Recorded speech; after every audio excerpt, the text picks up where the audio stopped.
Good afternoon and welcome everyone to today's installment of the Boost Your Skills webinar series, where we enlist the advice of specialist experts in order to help you make the most out of your university experience and to acquire the skills to help you succeed and develop both professionally and on a personal level. I'm Siddharth, and joining me today is Amy, who recently completed her social science dissertation, and we are your Boost Your Skills team. This event is in a webinar format, so you'll not be able to turn on your cameras and mics, but we would still love to hear from you through the chat function. This is a safe space with no judgments being passed, so please feel free to ask questions without fear or worry. If you are still anxious, feel free to message Amy or myself anonymously and we will pass it on. To get the full experience of this workshop, please do answer the polls and interact where possible. The session will be followed by some time for Q&A, so any questions please send into the chat box and we will attempt to get through all of them. The event is being live streamed to our YouTube channel, so don't worry if you've missed something. We will be sharing a link to the video and slides after the event. And finally, thank you to all our attendees who pre-submitted questions. Charlotte and Jamie will be back on the 18th of January for another webinar on doing your social science research. So if you are looking for guidance in that area, we will be sending a registration link in the follow-up email later this week. So now I'd like to hand over to Ifeoma from Sage Publishing. Hello everyone. Hello everyone, and thanks again for joining us today. My name's Ifeoma and I work in the books marketing team at Sage Publishing. I'm really delighted to introduce to you our authors, Charlotte Brookfield and Jamie Lewis. Charlotte is a senior lecturer of social sciences at Cardiff University, and Jamie is a senior lecturer in sociology in the School of Social Sciences, also at Cardiff University. Charlotte and Jamie are co-authors of Plan Your Dissertation. So in today's webinar, Charlotte and Jamie will be highlighting the importance of preparing and planning your social science dissertation and exploring practical strategies to make the process easier. If you'd like to learn more about Plan Your Dissertation and to get your copy at a discounted price, just scan the QR code, which will be coming up, or you can head to the JS student store.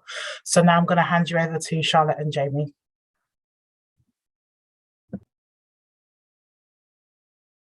Thanks very much. Short introductions from us as well. As a firm has just said, my name is Jamie Lewis. I'm a sociologist and I'm a qualitative researcher. And I've been doing qualitative research now for well over a decade. I'm what's called a sociologist of science. So I look at some of the kind of social and ethical implications of developments in biomedical science in particular. But I'm also interested in the kind of public understanding of science. So I utilize a range of different methods, including ethnographic methods such as observational research. I do a lot of interviews, mostly semi-structured interviews, both in-person interviews and online interviews. In fact, I've recently been conducting a study with mostly Americans, and I've done 140 odd interviews over Zoom. So that's been a bit new to me as well. And I also do documentary research. So I kind of can range a suite of qualitative research. And together with Charlotte, and I'll let Charlotte introduce herself, we convene the undergraduate dissertation module here at Cardiff University in the School of Social Sciences. This is a large 40-credit module, so a double module here in Cardiff, and we've been doing that for 4 years. And actually last year, we also sort of convened the postgraduate dissertation module as well. Thanks, Jamie. Yeah, so hello everyone and welcome to this webinar. We're really pleased to have you join us this afternoon. I'm Charlotte. I'm also a senior lecturer at Cardiff University's School of Social Sciences. And my expertise or my research is primarily quantitative. So you can see already how Jamie and I work together with our different areas of interest and expertise to deliver dissertation support and advice for our students here in the school. And we hope to kind of draw on our different experiences within the book and also within our teaching I would say that my research is perhaps slightly more education focused. So probably some of the examples that I'll draw on when we're talking today will revolve around educational settings, and even draw on some of the examples of my students' work that have been undertaken in schools and with teachers and young people.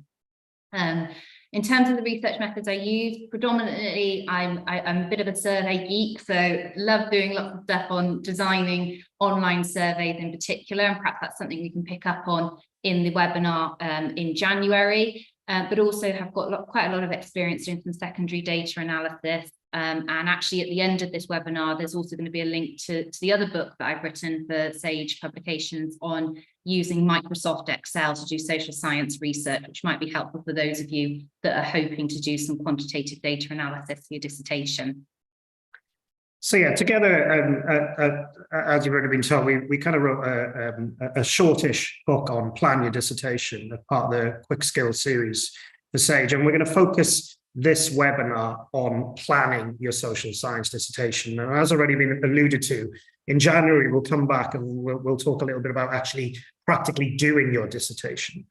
So what we thought we'd do, we'd speak for about 40 odd minutes or so, and then we'll have a kind of Q&A.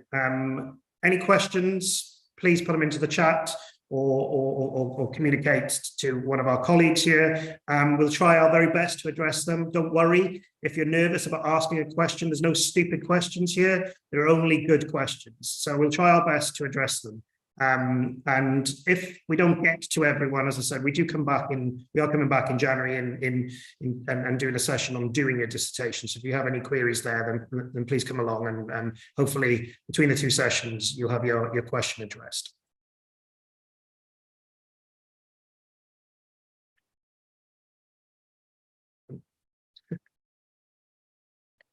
Okay. Yeah, so we've already alluded to this. This is the book that got published start of this year, I think it was. So it's not a particularly dense book. It's written for students in mind. It's short. It's probably about 15,000 words, so it's pocket size, will fit in your pocket. You could certainly read it in a day if you wanted to. And the focus of this book is very much about preparation and planning. And we are big advocates of you get out what you put in. And whatever you want to achieve, if you put the effort in, 90% of the time, you get the results. So this is about what you could be doing or what you should be doing in terms of thinking about doing a dissertation. And the book centers on a range of different topics, including how do you choose your research topic, including how to go about interacting and managing your supervisor, also including kind of time management skills. And I think one of the key things about doing a dissertation, when you get to university, you hear this kind of term independent scholar or independent student a lot. And that's that kind of jump, I guess, from school to university. But the dissertation, the independent student is something that's a little bit different to the independent student on a taught module. Here, I think there is an expectation that you will remain focused and disciplined. You will usually get a kind of set of lectures, a bank of lectures that will scaffold your dissertation journey, but it's on you. The onus is on you then to kind of put it all together. And that can be seen to be exciting.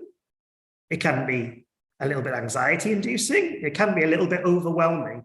And so hopefully with this kind of book of Plan Your Dissertation, it's there as your kind of guide to help structure your dissertation journey and kind of help with that kind of independent scholarship.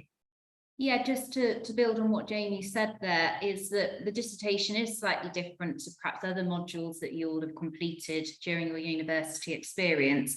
And so it is really important to plan, especially as for many of you, actually, your dissertation will often be higher stakes assessments, so that have more credit attached to it. So it could be the assessment or the piece of work that really helps tip your degree classification up to the next bound. So it's really important to get it right. And Jamie and I are real advocates that if you do that groundwork at the beginning and plan it, then that will help you complete your dissertation on time and to a really good level. So we've got the QR code there. So if you do want to get a copy of the book, if you scan that QR code, you can see there that JS have got a discounted price available for you to obtain your copy. So it's pretty cold outside. I wonder if you're all feeling the same. So we thought we'd have a kind of icebreaker, warm you up, and we'll talk. We'll set up some polls in a bit. But just to give you a kind of sense of what we're going to do today, we're going to center on some aspects of the book. We're not going to go through the whole book. We'd be here for a couple more hours, but we're going to talk a little bit about what is a dissertation. Now that might seem to be a simple question, but it's also, a interesting question, because a dissertation has a particular form, but individuals' dissertations might look quite different, and they might look quite different based on the approach you're taking, whether it's quantitative or qualitative. They may look different in terms of the topic that you are researching. It may look different in terms of whether you're collecting primary data versus secondary data, and they may look different based on your writing style in many ways. So some dissertations will be a little bit more narrative focused, and others will, for want of a better phrase, look more like a kind of standard report. So we'll talk a little bit about what you might expect a dissertation to look like. We'll discuss a little bit about picking a research topic. I mean, this is obviously pivotal, and we will say it later again, but we're big advocates of choosing a topic that you are interested in, because there will be times doing a dissertation where you get a little bit fed up of it. So what you want to have is something that brings you back in. So always pick something that you either find interested in, you're passionate about, or something you want to find out more about. And then we'll sort of end the kind of formal part on what you need to read before beginning a dissertation, and what sort of things we'd recommend. And then we'll open it up for a kind of Q&A. And, hopefully most of the questions will relate to that. But if you do have a question outside of that, we will, again, try our best to address them. Yeah, and just to say that probably throughout this presentation, Jamie and I will we'll try and draw on some examples that we think you'll find interesting based on our own students' research and work for their dissertation, as well as projects that we've undertaken. So hopefully try and bring some of the challenges to life for you that you may face when you are doing a dissertation, to help you do that effective planning, and also some of the rewards of doing a dissertation project. I think now though, we're going to go to these poll questions. So Siddharth, would you be able to launch the poll for us? Thank you. Sure.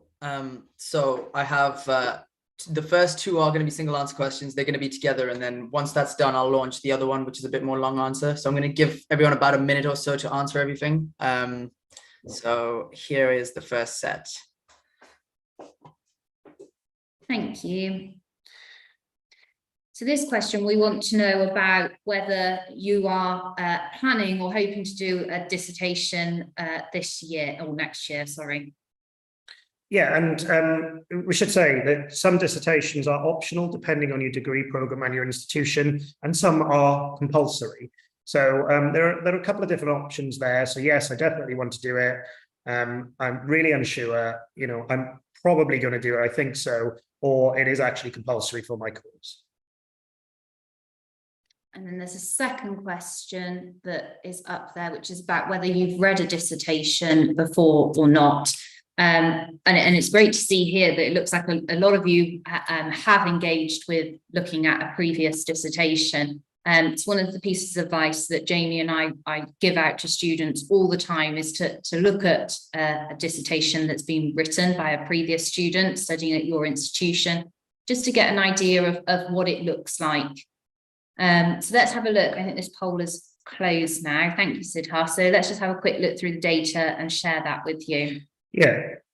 So it looks like half of you definitely want to do a dissertation. In fact, if you add in, I have to do it for my degree, that's 92% of you, almost all of you, and then a couple of you are considering it. So no one, or I think so, which we probably land on about probably. So we've got a group of students here who look like they're going to end up doing a dissertation. which is good. It's okay if you aren't doing it until next year to still be undecided. I got to say, most of the students, when our dissertation was optional around this time of the year, would probably still be undecided. But this seminar is for those who want to do it and also those who are not sure, because sometimes you're not sure and you make a decision not to do it. That's absolutely fine. We are advocates of you do have the choice to do a dissertation, to really want to do it and to pick a topic that you really want to study. And I think those of you that are unsure, it's great that you are here and obviously taking some advice from myself and Jamie, but we'd also really strongly encourage you to speak to academic staff within your own institution to find out what the alternatives may be if you don't do a dissertation and how that might work for you. So make sure you go back and explore those options as well. I mean, of course, we run a dissertation module, so we might be biased here, but I would endorse doing a dissertation. And I'd endorse it because in most cases, you get to sort of work on a project that is yours. Okay. Sometimes when you have essays or other types of assignments, the essay title is already written for you. Okay. So you've got to turn it into yours. But here you get a little bit more freedom. In terms of choosing the topic. It needs to be a researchable topic, it needs to be ethically sensitive, and there will be parameters around that, but you get a lot of freedom in terms of the topic that you choose and the approach that you take to do it. So you get to do something that is yours, and when you finish it, I did that, I came up with that idea, I designed the research project, I went out and conducted the research project, and I went out and analysed it, and I wrote it. That is all mine, okay? So, if you're really interested in social science and you want to apply your kind of social science ideas into something and into a project, then a dissertation is a great way to do that. And building on what Jamie said there, in terms of you being able to demonstrate these skills, obviously, for those of you thinking about going on either to do a postgraduate degree or even to apply for jobs, actually the dissertation enables you to demonstrate a number of key employability skills. So the ability to disseminate or share research findings with a different audience, the ability to communicate to gatekeepers, to negotiate access. So lots of key things skills you'll develop during your dissertation, as well as that opportunity, as Jamie mentioned, which is really rewarding and really satisfying to explore a project or a topic that is of interest to you. And related to the second question we asked there, you must be a keen bunch, because I wasn't expecting 2/3 of you to have said yes to that, okay? And it's really great to see that 2/3 of you have read a dissertation before, okay? It's again something that Charlotte and I always try to drum into our students. And that's not necessarily to read it for content. Of course, you might want to read it for content, but also to read it for structure. What does a dissertation look like? It has a start, a middle, and an end. That start is usually an introduction. That end is usually a conclusion. That middle is usually the methods. And then you have a literature review before the methods and some sort of results and analysis after the methods. And again, that's topped and tailed by an abstract and a reference list. And we will discuss that in a bit more detail now. But, so you could read it for ideas, you could read it for the way in which it's structured, you could read it in the way in which people present it. It might also be worthwhile reading more than one dissertation, to look at two, to look at what sort of similarities they have with one another. They're both dissertations, so there will be a likeness there, but there'll also be some differences, as we said. The dissertation is yours, and there will be some individuality and an originality in the way in which you produce it and potentially present it. But it's really great that 2/3 of you have read a dissertation. If you haven't, don't worry, but I would very much endorse reading one. Now, where can you read them from? Most institutions will have banked some dissertations maybe in their library. So it may be a hard copy in the library. Others might have put them in some sort of online repository. I know we do here in Cardiff. So what we tend to do is get last year's dissertation students and pick a selection based on the different types of methods that have been used, and pick a selection of the different type of methods being used of dissertations that have done particularly well. So they're usually the dissertations that have got a first, and then we put it into kind of an online repository so that the students who are working this year had the opportunity to see them. Of course, we'd ask the students first whether they'd be happy for us to bank it there. So if you haven't already, do ask your school, your department, and your university whether they have a set of old dissertations that you can have a look at, whether that's in hard copy or in digital form. I mean, a couple of years ago, during the kind of acute stages of lockdown, we run the dissertation module here for the first time where students couldn't do any sort of in-person research. So all the research had to be mediated. So they could do interviews, but they couldn't do them one-to-one in person. They could do interviews over Zoom, telephone interviews, Microsoft Teams interviews, and so forth and so on. So we made sure that we had a kind of a bank of these kind of online methods, for want of a better phrase, which was, whilst some students used them before, they weren't having to always, that was the only option that they had, sorry.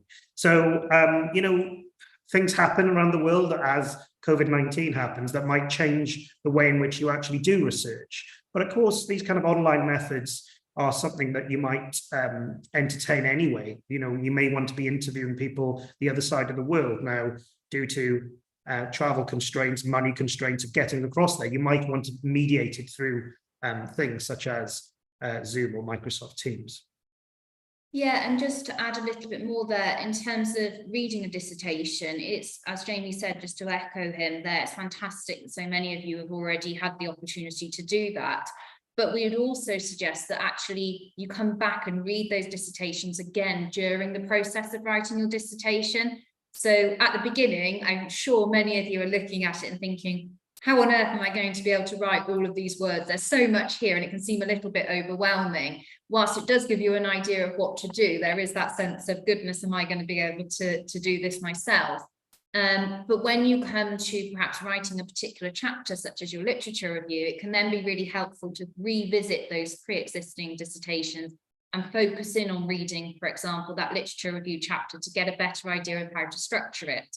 And then similarly, towards the end of your dissertation journey, you might want to read one of those existing dissertations again from beginning to end, just to see how it is formatted. So what order the chapters all appear in, what do I need to include in terms of a contents page, an abstract, and how are they laid out? So lots there for you to think about. So I think we've got a few more poll questions, Siddharth, so are we able to use those next? Yeah, I'm gonna launch it now. So this is a slightly long answer question. We'll give about a minute or so, but here we go. Brilliant, thank you. So we've got a slightly longer question here. Do you have an idea what you could research for your dissertation?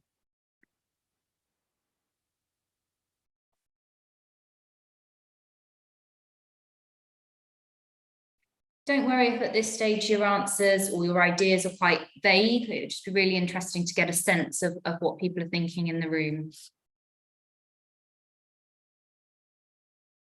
And it's also perfectly fine if you don't have an idea.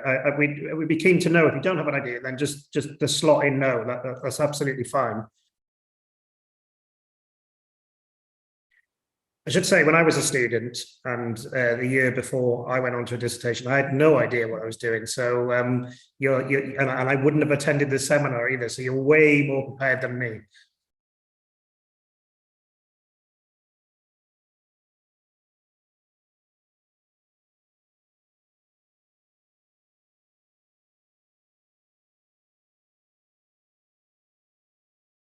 We'll just give it another 20, 30 seconds because I know it is a bit type. So That's grand. No worries. Seconds, but...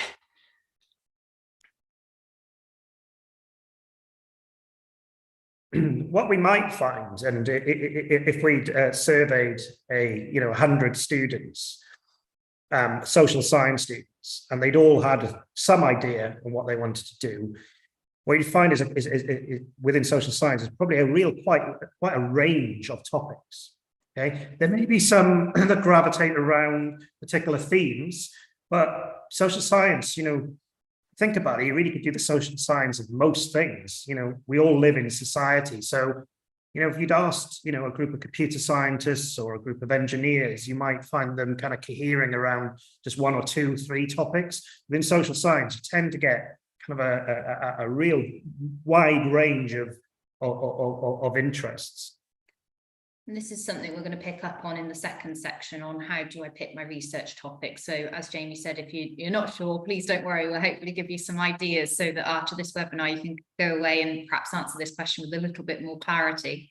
Siddharth, should we close that one now? Yeah, so I'm going to close this. If there is someone that's still typing, feel free to put it in the chat. We'll read it out and see. So, right, I'm just going to share results here. I think we might have to click view details. Oh, this is taking, that's not exactly the best thing to do. Sorry, I'm having a little bit of difficulty. If you guys don't mind just carrying on, I'll get the answers up in a second. Yeah, I was going to mention some of the topics that students that we supervise are researching. I thought that might be a good place to start. So this year I'm supervising 3 undergraduate dissertation students, all doing quite different projects. So I've got one student who is researching about female students' experiences of going to seek help, talk to health professionals about contraceptives and accessing contraceptives. I then have another student who is looking at the labour market, and in particular people who are long-term unemployed following the COVID-19 pandemic and reasons behind that. And then my final student that I'm supervising this year is actually doing some research about benefits for staff that work in the hotel industry and doing some comparisons between which benefits seem to motivate staff the most in the hotel sector. But that's just a few examples from a range of different things that students have researched in the past with me. Jamie, do you want to share some example projects? Sorry, I've got the answers up if you'd like me to read them. I don't think I can share them. Yeah. That's right. Sorry about that. Right, so I've got about 16 answers. I'll just read a few of them out. I am comparing the education policy outcomes of 2 OECD economies, why they have yielded deficient outcomes. One says change management with interviews. Briefly, I'm trying to narrow my scope to get a specific research question. There's a couple on early childhood and neuroscience, a few focusing on neurodiversity, the importance of play, the social, political, and religious impact of social work in Pakistan. And there's one that says, I would love to do research on the history of Africa. And then the rest are all just no's. So very much what Jamie said about that sort of real diversity there in projects. And there was one comment that Siddharth read out there about narrowing the focus, which I think is something that everybody often finds quite challenging, don't they? Yeah, no, absolutely. It's at this stage, when you are planning an idea, I would never want to dampen anyone's enthusiasm. Okay, you've got, as I said, hold to something that you're genuinely interested in. And I don't know if it was the way you delivered it or the way that it was written, but there seemed to be genuine enthusiasm in those topics. Okay, what you will find is when you start to research it, though, that probably what you want to research is probably too broad for one dissertation, let alone a student dissertation. Okay, it's often sometimes like a body of work. All right. And it's about kind of producing a researchable project. And I guess, what do we mean by that? One, it's got to be doable. It's got to be doable in terms of you can research, you can try to address the questions that you're asking. And those questions, those research questions, which are different, of course, to interview questions, your research questions are the anchor of your project. Okay, they absolutely hold your project together. That's what you're doing. You're essentially writing a preamble before a literature review, kind of going, these research questions are important because no one's really done this from this sort of approach. And then you go out and do it. You try to answer those research questions. Now, something really big doesn't allow you to do that. So it's got to be kind of focused in that regard. But it's also got to be doable in terms of doable in terms of the time constraints you have, the practicality issues and resources that you have, and everything else. So would never want to dampen your enthusiasm. And usually your idea, there's a research project, but it's a research project within it. There's probably a kind of a broader idea, and within there, that's where your research project lies. And Siddharth, do we have one last poll question?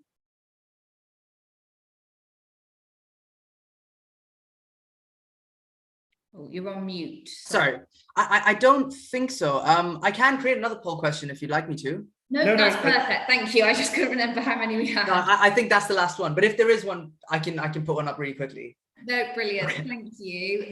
No problem. I was just gonna say I noticed there were a couple of people who were interested in kind of neurodiversity, and I think there are these topics that become kind of trends. That's not in any way to downplay them at all. They're topical. And neurodiversity, I think issues around mental well-being as well. I think issues around the climate emergency are particularly topical trends at the moment. That if we were to see sort of groupings of research interests, they would be some of them. Yeah, and similarly, sort of post-pandemic, we're getting a lot of research projects looking at things such as mental health during the COVID-19 pandemic, ability to exercise during the pandemic, and the impacts of not being able to participate in sport has been quite a common one. And also, we've had quite a few projects recently in response to the Sarah Everard case here in the UK and her tragic death. So we do see some trends and patterns emerging in dissertation topic choice. Yeah, and it wouldn't surprise me, certainly in the UK, but also globally. You know, we've currently got what might be termed a cost of living crisis. Now, that in itself can lead to various interesting, that's the right term, social science questions. Whether that's, I noticed that two of your students are doing something around work and precarity in work and cost and everything else. So, you know, what you might find is that there are these kind of topical trends that are happening.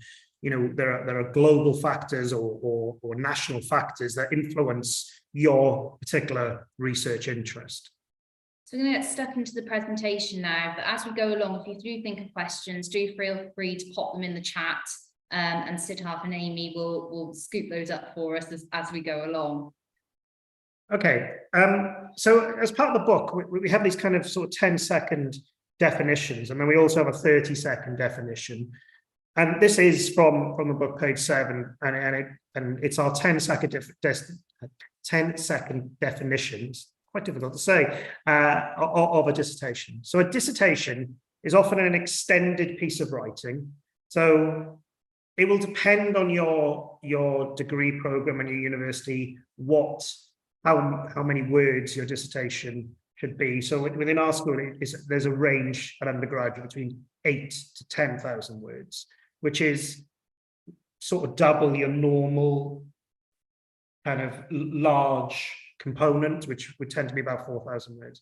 So it's an extended piece of writing, usually reporting the findings of an independent piece of research, so something that you've come up with. Even if you're not using primary data and using secondary data that already exists, okay, you may be asking different questions of that data. So it's an independent piece of research, and more than often it's completed under the supervision of a member of academic staff. So what tends to happen in most institutions is that from a dissertation module, you might have a set of lectures, workshops, seminars that are run by the dissertation lecturers, but then you will also most students anyway, will be allocated a supervisor, sometimes they're called mentors or guides in some sense, who you kind of work with to bounce back and forth some ideas. They help you refine your idea, they help you think about your approach to studying it, and they hopefully give you some feedback and feed forward on chapters that you've written. So broadly speaking, that's what a dissertation is. And as I said, I go back to what I said earlier.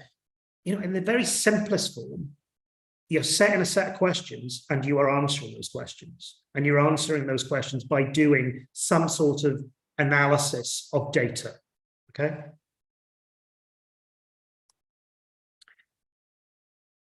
So we mentioned earlier that whilst dissertations might look a little bit different between different people, and that might be due to disciplinary differences, even within the social sciences, looking at the topics here, we might have had some students here who are historians or into kind of business and management, or maybe psychology. Okay, so sometimes there are disciplinary differences in terms of what a dissertation might look like or how you present it. But there also may be differences in terms of the methods that you've used, certainly differences between qual and quant, qualitative and quantitative, but also the topic and also your style, your individual style. I'm what might be called an ethnographer, and writing I see as a significant part of my analysis. It's a bit more narrative than perhaps Charlotte, I would, in the way that perhaps Charlotte would write. But these are the sort of main chapters one would expect in a dissertation. I'm not going to start with the abstract. I'm going to start with the introduction. Okay, the introduction is usually the kind of first main chapter. And if you think of any sort of piece of writing, you tend to have to introduce things. Okay, even if this is a kind of a fiction you'd written. Okay, what does a writer do? They introduce characters. Okay, so the introduction is where you introduce your topic. This can often be written in a slightly more casual style than some of the other chapters. There's still an element of formality to it, but you could be drawing on sources and resources that aren't always academic. So you draw on something that's in the newspaper at the moment. So you want to grab the reader's attention. After that is the literature review. And I'll let Charlotte talk a little bit about what chapters you might start writing first, because it's a bit of a lie. This is a kind of linear sort of structure. The introduction is not the first chapter you write. Okay. So actually the literature review, as Jamie's alluded to, is often the chapter that students start by writing. This is because really you need to engage with the academic literature that's already been published on your area of research in the first instance, to ascertain where there are gaps in the current understanding. And based on where you identify that there are perhaps gaps in existing knowledge or possibilities to research, at the end of a paper, somebody might say future research could look at X, Y, and Z. So when you've engaged with that existing literature, you'll be able to think, well, what can I do that's a little bit original? What will add and enhance what is already known? So the literature review is often the chapter where students begin and is often the one that they write first. An important caveat to note to all of that is that whilst the literature review is often the chapter that students start first, it's also one that they do need to revisit again towards the end of their dissertation process. Now, there's a couple of reasons for that. And the first reason is because once you've done your project and you've gone out and you've perhaps collected your data, or you've analysed existing data, and you've got your findings and you've written those up and you've come to some conclusions, you might realise actually the question that you set out to answer is slightly different to the one that you've actually answered. And it's amazing how many times that happens. And it's not just something that's unique to students, it happens to us as academics. When we start off a project, we had a really good idea, but because of constraints, perhaps around access, for example, to certain settings, or just because actually a change in direction of what the funders or what our supervisors would suggest that we research, the focus ends up shifting slightly. So we need to come back to our literature review and amend that in light of where we've actually ended up, so that the narrative in our dissertation seems to flow from chapter to chapter. So the literature review sets up this problem and then we answer it in the latter half of our dissertation. So sometimes we do need to do a little bit of that back engineering to reflect the questions that we've actually answered. And if you look on the right-hand side here, this is a kind of a sort of a three-line strap line that we've come up with. Say what you're going to do it, and say what you've done. So the introduction and the literature review, okay, put them together, you're telling the reader what it is you're going to do. Okay, so the next chapter after the literature review is the methods chapter, and this actually is usually the second chapter you write after your literature review chapter as well. And in between the literature review and the methods, either at the end of the literature review chapter or at the start of the methods, you usually have your research questions. Okay, and what is a methods chapter? It's saying what you are doing. Okay, at the basic level, it's telling the reader, how did I study this? Okay. So your methods chapter is something that if someone was reading a dissertation, so you know 2/3 of you have read a student's dissertation from before, you could go out and potentially reproduce that. Okay, I know that they did Zoom interviews with 12 lecturers from 3 different institutions, and they talked about their experiences of lecturing. Okay, get a sense of what they're doing. Okay, so in your methods chapter, is at the very basic level is sort of saying what you did, how you studied it. And then after the methods chapter is say what you have done. Okay, so after that methods chapter are the kind of findings and analysis chapter. Now, this is where dissertations, the point of the dissertation, where a dissertation may look a little bit different. Sometimes you might separate these chapters into findings and analysis, which is often the case in quantitative research, isn't it? Yeah, so depending on the approach you take, you might have a findings chapter that very much just, for instance, if you're doing a quantitative dissertation, reports the headline findings and key statistics, charts and graphs and statistical output, and then more of a analysis or discussion chapter that follows it, which then links those key findings back to the existing literature. Whereas in qualitative research, it's more typical, not necessarily always the case, where you combine these 2 chapters into a kind of analytic discussion chapter, which has your findings and analysis in one larger chapter. But that's not always the case. That's sometimes driven by the topic, as I said, and your approach. And then you tail your dissertation with a conclusion. So again, like in the best novels, what you don't want is not to know the ending, okay? And a conclusion is basically rubber stamping, absolutely, clear as day, telling the reader what was the purpose of your project, yeah? What it was that you found, okay? And what are the implications of that? What you need to do in those back 2 or 3 chapters is to answer those research questions, yeah?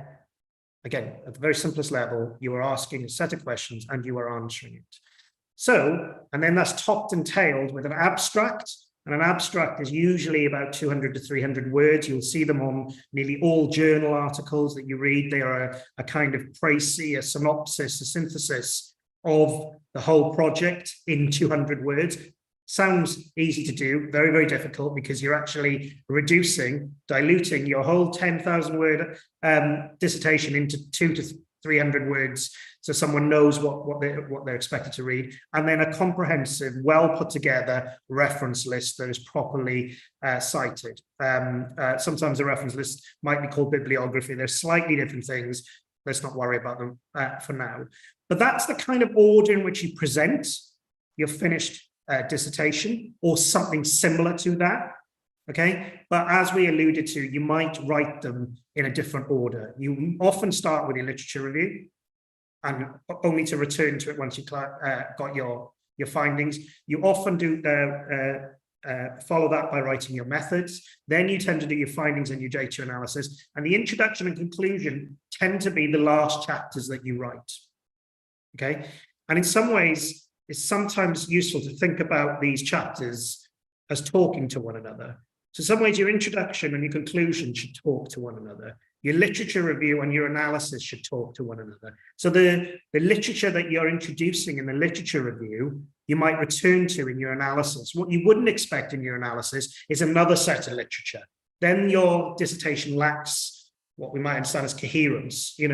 Why have you set up the argument using this literature and then answered the question with this? So some of these chapters sort of talk to each other. The method sort of is a kind of standalone chapter. And I think because the focus of this webinar is on planning, the other thing I would say is that Jamie mentioned there the importance of having a well put together reference list.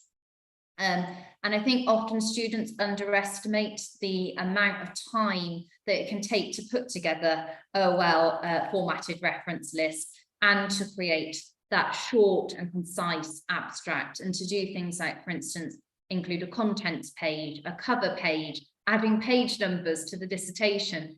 So I think I wanted to kind of raise this because the focus of this webinar is on planning, but when you are thinking about your timescales for doing your dissertation, make sure you do block out sufficient time to do those bits towards the end of your dissertation journey. And the final thing I kind of want to say in relation to this slide is Jamie mentioned journal articles. And actually the layout that we've got there on the slide that a dissertation often adopts is also the one that you'll often see in a journal article.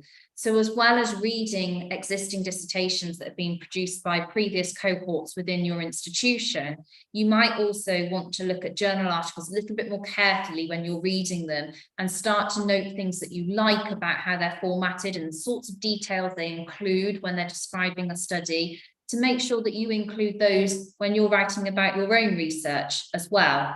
So that can be a really helpful technique when you are planning and thinking about your dissertation, and whether there are any sort of phrases that and content-wise that you can replicate in your own dissertation.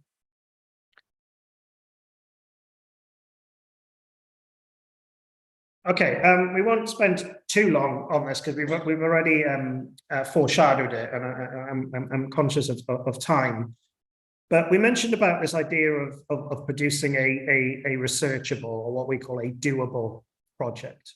Okay, and part of that is having your initial idea and then kind of narrowing it down into something that you can actually turn into a research project. And there are some challenges when doing research. There are some, what we might understand as barriers. Okay, one of them is obviously the word count. Okay. And a lot of students, when they may see 8,000 to 10,000 words, or it could even be 12,000, think, whoa, that's a lot of words. It's probably, for most students, the most amount of words they've written on one single document. What you tend to find at the end of the dissertation is most students have gone over the word count and need to edit it back. Okay, so don't worry about words. Okay, they will come. All right, but actually editing it back and producing a fulsome research project within the word count constraint is a bit of a challenge. Writing succinctly, it's harder than writing, you know, in a kind of florid manner in which you ramble. Okay, so what you want to think about at the end is getting rid of all that kind of rambling. All right, but that word count means that you can't do everything in your dissertation. You want to kind of come up with a tight, concise, researchable project. Kind of linking on to that is a piece of advice that we often give our students is that there seems to be sometimes a little bit of a misconception that using a variety of methods will enable students to perhaps access higher marks. But actually what can happen in some instances is if students use 2 or more methods as opposed to just sticking to one method, so for instance trying to do surveys and interviews, with those tight word counts, they struggle to sufficiently describe those methods in the methods chapter and think about their advantages and disadvantages and why they're needed for the project, but also within the word count struggle to actually share sufficient findings from either of those 2 bits of research.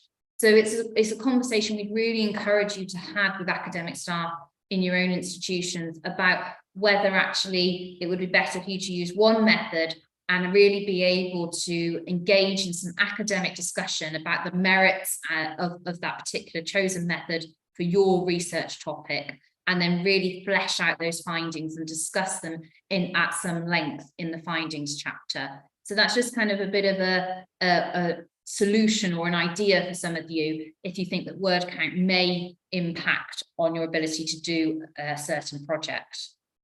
You know, as someone who marks, I'd rather someone do something well than try and do too much and then not do any of it well. And that links into time there, okay? Because time only allows you to do something, a certain amount of stuff, okay? Excuse me. So the narrower the project, okay, the more opportunity you have to do it well, right? To do it in detail, in depth, okay? So it's not about cramming in everything. It's about answering those research questions. And those research questions are something that you will continue to work at. You might have an idea of what your research questions are to begin with, but you may go back and refine them slightly, okay? But kind of producing those research questions, they are the absolute anchor of your whole project. So something to think about is time. These are practical issues, but they're absolutely pivotal, essential. You don't have all the time in the world to produce it. For some of you, it may be 1 semester. For some of you, it may be 2 semesters. I think the other thing in relation to time, which we've already kind of touched upon, is when you're thinking about the time, it's not just the time that you spend collecting or analysing data. There's also the time of writing this project and also allowing that time for editing, which I mentioned on the previous slide. So making sure that you factor those in, but also thinking about, you may have read or engaged with some literature where they talk about longitudinal studies, for example, which is following a group of participants over an extended period of time. Now, obviously, that is not going to be potentially doable for an undergraduate dissertation project, which, as Jamie suggested, may be restricted to either one semester or possibly over an academic year. Even if you do have a whole academic year, in terms of being able to write up analyze your data and write up your research findings, you're going to struggle to actually engage with your participants a number of different points across the year. So again, thinking about whether actually a longitudinal design is perhaps not the best for a dissertation, it is a really good conversation to have early on with supervisors. Excuse me. I'm going to group access and cost implications together. Both of them relate to having a great idea. You might have a great idea, but can you research? Okay, I want to do a study in Australia. Super. How are you going to get there? How are you going to have your time out? You know, and how much is that going to cost you? I want to do a project with the police force. Okay, this is possible, but do you have access in? You know, how are you going to get access to that site? This is not to say that this is impossible, but it's something you've got to think about. How am I going to research that? Do I have a gatekeeper, you know, a point of contact that might be able to provide me access? So those things are vitally important when sort of starting to think about your research topic and turning it into a doable project. How am I going to study this? It's a great project, but it's not for me. That's more doable. And I also want to briefly talk about ethics, and we'll probably talk more about that in the other seminar, okay? But whilst you do have some freedom, as we've mentioned, in terms of your project, it needs to be ethically sensitive. Most of your institutions will probably have some sort of ethics board, the school's research ethics committee, that you might have to have a favourable decision from before you can embark on collecting data. Okay. Now, some of you mentioned topics that you could understand could be ethically insensitive if done incorrectly. Neurodiversity is something that is clearly vitally important, but it needs to be done sensitively. Okay. So there's certain projects within that kind of topic that maybe are off limits, and certainly off limits for a student because of the time constraints that they have and unable to kind of build up the rapport that's required for those. So producing a doable project is producing one that is ethically sensitive as well. And that, just finally, that's in terms of what we mean by ethics here is that you're not doing any harm. And that doesn't just mean to your participants, it also means to you. Okay, so I'm going to do nighttime economy. You know, I'll be out between 2 a.m., 4 a.m. on my own. Well, hang on now. Let's think about what risks there could be involved in that, okay? So doing a ethical project is to mitigate against harms to your participant, but also to yourself. Okay, let's move on because we're conscious of time. We mentioned that we'd pick a research topic, and we've already kind of, again, foreshadowed this. This is, again, our 10-second definition. You know, we understand it can be difficult to pick a research topic because once you've picked it, you can't go back, really. But what we suggest is that you can take inspiration from various different sources. Sometimes we have students who have no ideas. Sometimes we have students who have too many ideas, and it's about finding the student who has 1 or 2 ideas that they then focus in on. But if you don't have that many ideas, you know, pick a topic that that inspires you, that you're passionate about, that you're interested about.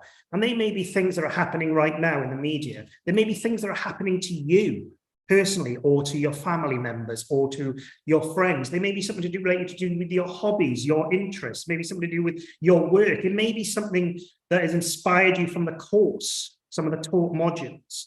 You know, pick something that really, really kind of burns those fires. Yeah, and we mentioned earlier very briefly about employability, but again, some of you might want to think quite strategically and think about picking a topic that will allow you to research the career that you are hoping to go into, or related to that area of work, so that, for instance, if you do end up going for interviews, you can talk about your research project and the insights that you have gathered on that particular field of employability. Yeah, absolutely. So for example, any of you who maybe want in the future to become a teacher, you know, it may be the case that you decide to research schools. But of course, think about that, okay? You've got time constraints in schools. This is not something you can do in the summer because schools aren't open in the summer. There are access issues with schools. So you need to think about how you're going to get access. And of course, there are ethical issues when working with young people. So let's just say a kind of broad topic, schools, obviously you need to narrow it in, but that might be something you want to do because you want to go on to become, you know, want to work in the classroom in the future. And sort of anecdotally, because as I said, I do quite a lot of educational research and outreach work with local schools. And again, because of the focus on planning here today, where Jamie's mentioned doing research in schools, at the moment is a really good time if you want to do research in schools, because often, particularly at the primary level, they don't have so much structure. They're often practicing for Christmas carol concerts.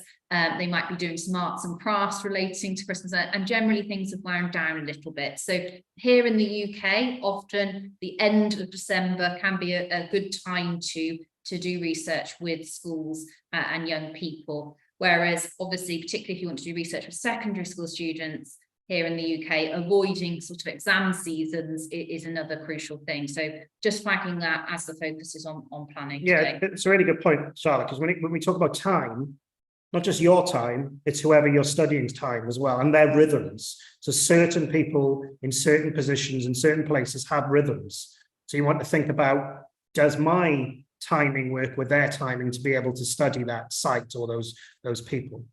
And that's where as well, it's really useful not to, when you do your dissertation, not to start comparing yourself to your peers that are on your course. So for instance, my students, I mentioned one who's doing the research in the hotel industry. So she's not going to be sending out her survey until the new year, because the hotels have already said that we're really busy with the rush that's going on in Christmas. It's not a good time to research hospitality at the moment. So she's focusing a lot more on writing her dissertation and getting some of that written work done. Whereas some of my other students that are doing research with schools are now in those schools and frantically doing some data collection before they break up for Christmas. So again, really be conscious that all of your journeys will be slightly different depending on your topic. Okay, and just to reiterate, you know, in terms of picking a research topic, you know, think about previous modules, substantive topics you've previously studied. Think about current events that are being showcased in the media, and that may be different depending on where you are. They may be regional issues, of course. Events which you have experienced or are living through. Sometimes these are things that we all have lived through. You know, COVID-19, we mentioned this quite a lot, or the climate crisis, or potentially cost of living crisis, or it may be something that you particularly are experiencing in your life. People you know, speak to people you know, speak to friends, speak to family members, speak to supervisors. Maybe in having that conversation, you land on something that you are really interested and passionate about. You know, Charlotte's already mentioned career aspirations, but also hobbies and interests. As you said at the start, social sciences allow you to do the social science of pretty much anything and everything. I've had people do stuff on surfing. I've had people study Wicca witches. I've had people do very kind of atypical projects. But they are projects that might seem to be a little bit whimsical, but they're projects that these people are really passionate about, and they've asked and then answered some really interesting sociological questions. Yeah, I think just to give you an example of that last one, in fact, we had a student a few years ago that researched Animal Crossing and how people used it to help them during the pandemic in terms of having that sense of community online. So just to give you sort of a bit of an example of one that's slightly different perhaps and a bit more out there. And when researching a topic, as we've mentioned throughout, think small and narrow, okay? Always try to keep finessing your idea to land on something that is researchable, that is doable. And think about these. Who am I going to research? What am I going to research? Where am I going to research it? When am I going to research it? Why am I doing it? What's so sociological or social scientifically interesting? And how am I going to do it? Okay, I'm going to repeat that just one more time because this slide hasn't been up too long, right? What am I going to research? So what is the topic? Who within that topic am I going to research? And where am I going to research them? How am I going to do it? Whether that's interviews, observational techniques, surveys, so forth. When am I going to do it? The timing issue in that hoteliers or hospitality industry or schools might be things to consider there, but fundamentally come back to it. Why? What is the social scientific sort of benefit of doing this? What's the original thing that I'm coming at it from? Okay, so think of who, what, where, when, why, and how. And I think the more detail you can provide with these questions, the better. So for instance, Jamie talked about where are you going to do this research, for instance. So is it going to be a survey? If so, is it going to be an online survey or is it going to be a telephone survey? If it's going to be interviews, are you going to be going to people's houses or are you going to find a safe place in the university campus to undertake these interviews?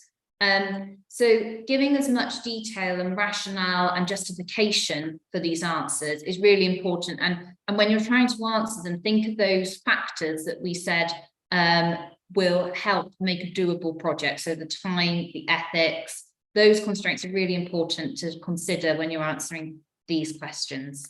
And a lot of this information you'll be able to reuse and perhaps finesse and actually use in your main written dissertation. So spending some time now in the planning phase answering them is a really important and really useful task. Yeah, and when it comes to the planning phase, you could produce a research plan document. And that research plan document could be under these headings. So you start writing under these headings, add 100 words to each of those questions, and all of a sudden you've got a document that's 600 to 800 words long. It starts to look like something that's tangible and potentially doable. Or if it isn't, it's something you can share with an academic member of staff or your supervisor and go, look, this is what I've got. How can I turn this into a researchable project? Just coming back to the book, this is one of the activities, one of the tasks that we do have in the book, and each chapter does have little activities like this to help you with planning your project. So if you do take a look at it, you'll find there's lots of useful resources like that to help refine your thinking. Okay, we'll speak for another 5 minutes, so we've got enough time for Q&A then, okay? And this is the last point that we wanted to address today. So what do I need to read before I start my dissertation? And again, we've got a kind of a short summary that research, certainly academic research, should be grounded, should be located, situated in relevant literature. Now, there are various types of literature. They include academic literature. So the literature review chapter should be grounded a lot in academic literature. So that's literature that's published in journals. It's literature that's published in manuscripts, monographs, sometimes textbooks. But there are also other types of literature, research reports, which is a sort of hybrid literature that can be quite academic. It can be kind of NGOs could produce research reports, charities, so forth, so on. Textbooks tend to be more pedagogical, more teaching. But there's professional literature. So if you're a social worker, for example, there may be practitioner type literature. Websites, obviously today, the digital age, and other publications that might include newspapers, news reports, podcasts. Now, these sorts of literatures tend to be much less academic, but they could be literature that you use or bounce from in your introduction, which I said could be a little bit less formal. Why is academic literature important? Well, academic literature, certainly journal articles, certainly monographs, will have been peer reviewed. What we mean by that, they would have been reviewed by other academics who have said this passes a quality threshold to be published, often with some revisions that they send back to you to think about, okay? So the community has kind of endorsed this as a robust quality publication, whereas anyone can write on a website. And that might not be grounded in any sort of research-based literature, okay? So we might want to think about the different types of literature that we're using, the purpose of these documents, of these literature, and who the intended audience is. So the literature review should be very much grounded in academic literature. You know, there is scope for a little bit of something else, but, you know, 90% of it will be grounded in academic literature. The introduction gives you a little bit more freedom to discuss some of the other literature here.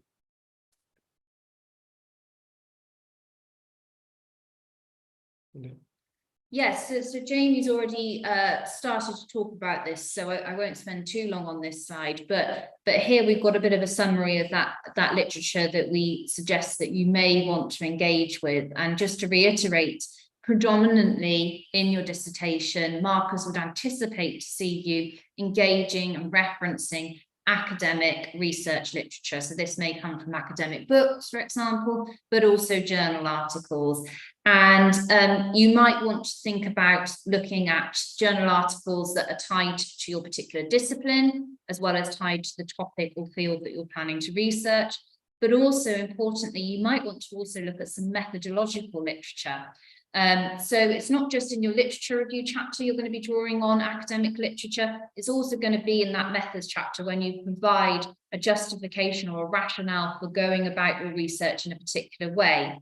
So as well as looking for research literature for the substantive part of your dissertation, we'd also expect to see you engaging with some methods literature. And again, your supervisors and your dissertation coordinators within your university will be able to recommend academic books and journal articles relating to methods for you to engage with. I think we can probably go on to the next slide because we've covered a lot of that. And I think you've said about peer review. Yeah, and we've sort of highlighted the importance of peer review, that kind of scrutinizes the quality of the work, and that it's located within a body of literature, a community. So if you're a sociologist, you know, within sociology, or even a branch of sociology, if you are a medical sociologist or a sociologist of work, for example. So on this slide, we've just put some sources that you may want to have a look at when you are searching for literature. So I know that the link to the recording is going to be shared. So this is perhaps one that you want to come back to this slide when you're actually trying to go out and find some literature. Perhaps on here, Google Scholar will be the database that you're most familiar with in terms of finding literature. But we've also made some other suggestions there, in particular some that will allow you to find different types of literature. So we put the legislation.gov.uk one up there, for instance, where you can find different things to do with the law in the UK. The other thing to be mindful of with these is that you can also filter your search to make it more specific to your particular research project, which I think we're going to talk about a little bit more on the next slide. Yeah, and just to say, I think we really got one more slide after this, but someone's project was on OECD, so you've got the OECD iLibrary there. So Google Scholars tends to be more academic literature, so does Scopus, but some of the other examples we put up there. So if anyone's doing a kind of social policy type project, they may engage with policy literature a bit more than someone who's doing a more academic type project. But you can find lots of these databases, and some of them will be refined due to the particular discipline that you're working within. Just finally, to also say that if you come across a good paper, okay, look at the reference list of that paper as well. That's another way of kind of tracing back the steps and looking at who's citing who, and that's usually within a kind of body of literature. So once you've got a set of papers, you may not need to go back to the databases. You may just look at the bibliography or the reference list of those papers, and then all of a sudden you've got your corpus, your body that you're going to work on. And again, with the focus today on planning, one of the things that you might want to do ahead of starting your dissertation is just familiarise yourself with these databases, and also reach out perhaps to your subject librarian within your own institution, see if they offer any training perhaps on how to search for relevant literature. I think this is certainly, I think it's our last slide or right at the end. Yeah, so we're very close to the end now, so we will open it up for questions, and I did perhaps preempt this one on the last slide, but you also need to be really careful when you do search for literature, because if you just type in a couple of search terms, you're probably going to end up with thousands upon thousands of results. So we'd really strongly encourage you to use what we call Boolean search terms, which help you narrow and refine your search. So for instance, the top one there, which is the double quotation marks, means that actually your search will only return findings with that exact phrase in. So for instance, if you were looking at student loneliness, if you put student loneliness in those inverted commas, you would only get results that contained that exact phrase, student loneliness. So again, I think this is something that perhaps you can speak about with your subject librarian, see if you've got any online training, for instance, that can help you use these Boolean search terms to refine your searches when looking for literature. Yeah, because otherwise, if you just put student loneliness in, you could imagine the amount of articles that has the term student in, okay? So it becomes a kind of thankless task otherwise. And there are other Boolean search terms like the ands and ors as well. And you can put that into each of the databases that will help you refine the term, so you're actually identifying as best you can what it is you're looking for.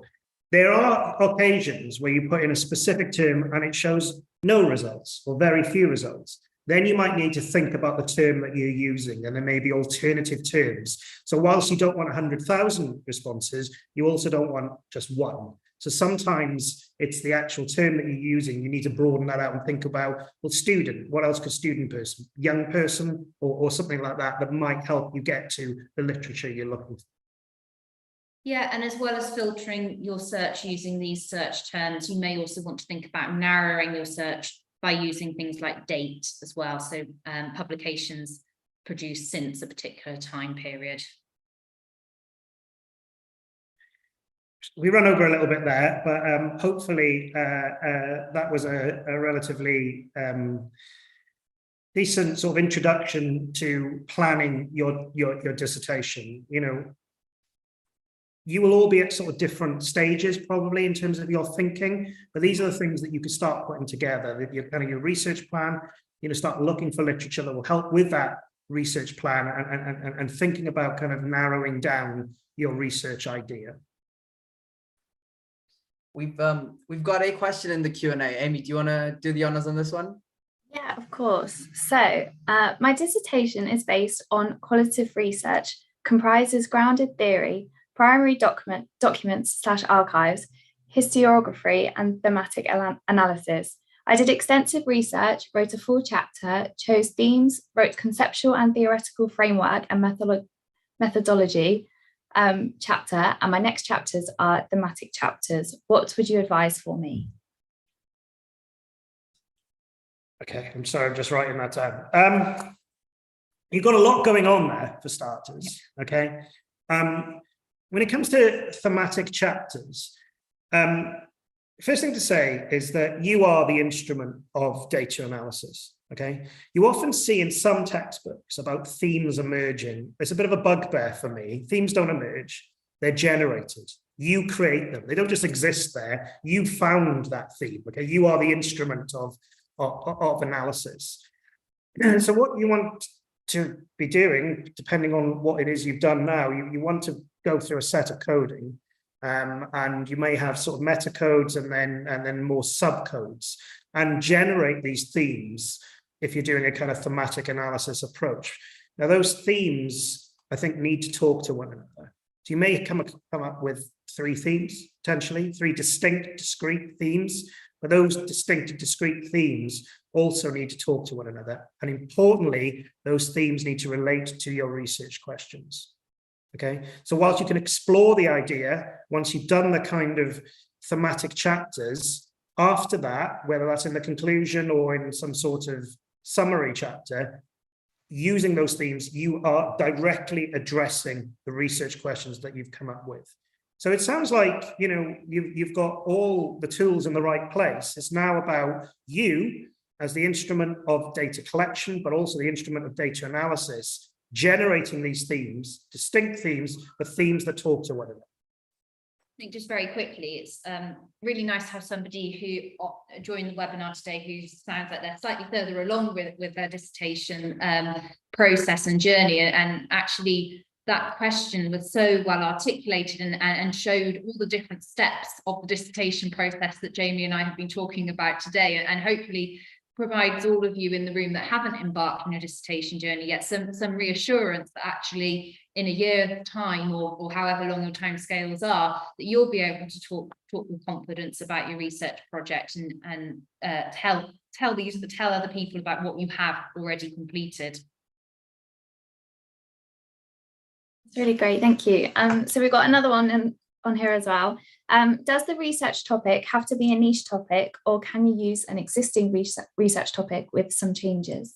It's a really good question. Yeah, really good question. So Amy was asking there whether you need to have a niche project or whether you can base your research on an existing research project that's already been undertaken. And actually that's something that we see quite often, that latter. So we talked about how it's very important early on in the dissertation to engage with literature and identify gaps in what's already known.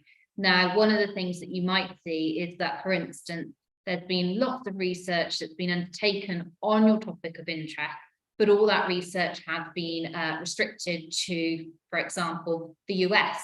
And actually you then decide that you want to replicate that research, but apply it to a UK context. Similarly, you might look at, and this is a project that one of my students has done in the past, they looked at maths anxiety, and they found that a lot of research had been undertaken with primary school age children around maths anxiety, but there was very limited research on secondary school age children and the development of maths anxiety. So yes, you can really use existing literature and existing studies as a tool to help you with planning and designing your own research project. Yeah, I think fundamentally that question comes down to this horrible term originality, okay? And originality comes in various different forms. It is very, very, very unlikely that you're going to come up with a completely original research project.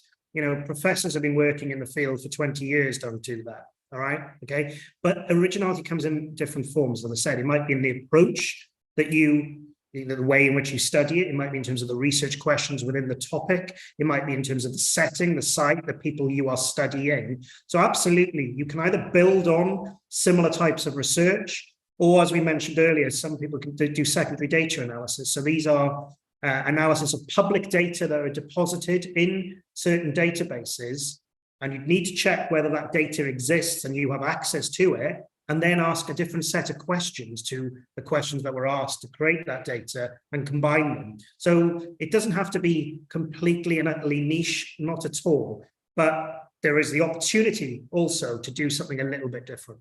But yeah, it's a really, really good question. We also have a pre-submitted question. I'm just gonna stop the screen share if that's okay.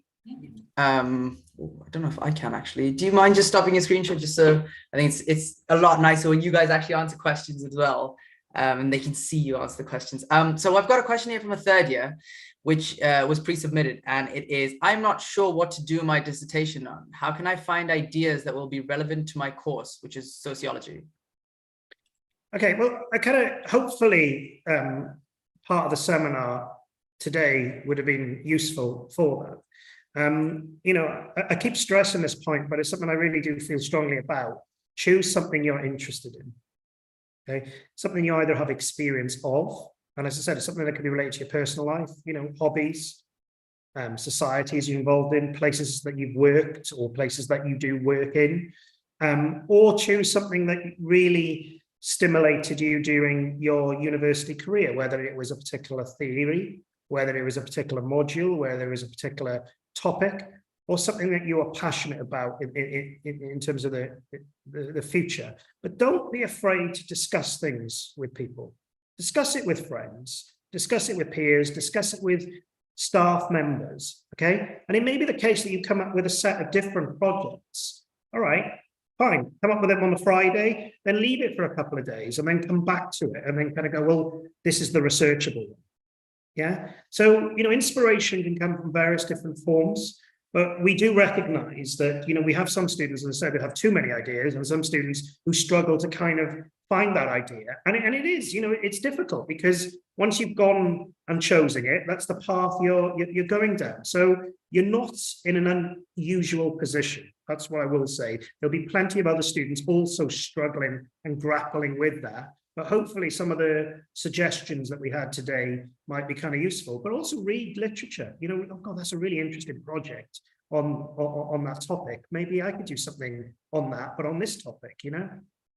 Yeah, and similarly, I think that's where reading existing dissertations can be really helpful as well, because again, it reinforces that idea of what is and is not feasible for a dissertation project. So have a look at those as well, because that might inspire you, but also help you with thinking about some of those practical limitations around research topic choice.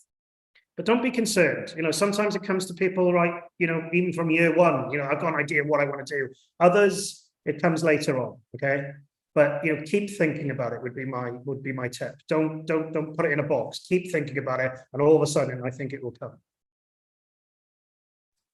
I think those were all the questions. Unless anyone has any more questions, feel free to chuck them in. But if not, I think it was very, very helpful. I mean, I'm well past my dissertation now, but I think if I was writing my dissertation, I would have gone back to this video multiple times if I could.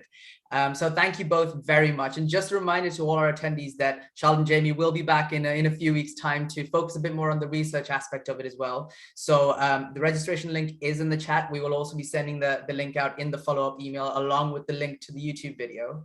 And yeah, I guess once again, thank you both very much for coming along, taking the time to actually give some of your expert advice. And I'm pretty sure it was all very, very helpful. And yeah. Yeah, no, thanks very much for everyone who's attended.